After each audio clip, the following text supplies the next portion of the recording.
halkaas baan ku soo gabagabaynayaa sheekada hore iyo salaantaas iyo haddii baydinkeeda haddii aad yacni wax geysanayaa jiraanna oo dad waan idinku soo xidhiidhinaya haddii eebba ka raalli ahaado laakiin waxaan idiin soo horraysinayaa kii ahaa ninkiina riyoode galbeed raarti laga keenay ra'yi xumada guda bigsaygii ruuxan ku soo qaaday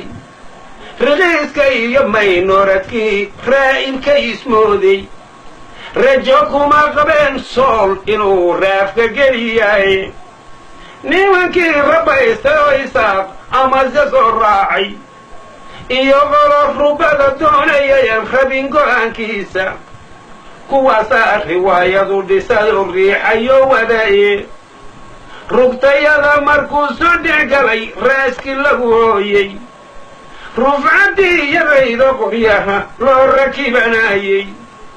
rubucu saac dhexdii buu hal guri reesta ku ahaaye rigti jeebka iyo uradii amase rigaanka riddadii baronada shacbiga raalli ka ahaaye ku raaxayso goortii la yidhi reenka bitobanka diyaaradihii ruushku uu fiilay inay rusheeyeen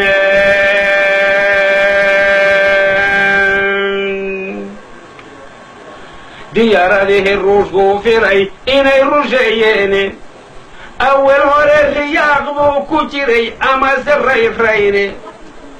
inaanse looga raynayn markii ay runtii noqotay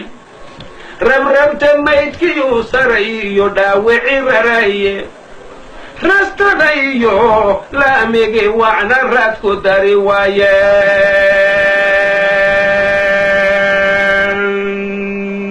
waayeen rastada iyo laamigii wacna raadku dari waaye rafku jeexay baan cagafinay ramatay moodaaye rafku dad baana wararka ruuge markuu raadiyaha joogay rabashka puntland balahayd buu ka raaridaaye rugtii booran iyo awdal iyo ruqi hadduu joogo ra'yu caalamka odhan lahaa waa la raadsadaaye ragguu sheegayaa sowanaaga reerkayaga maaye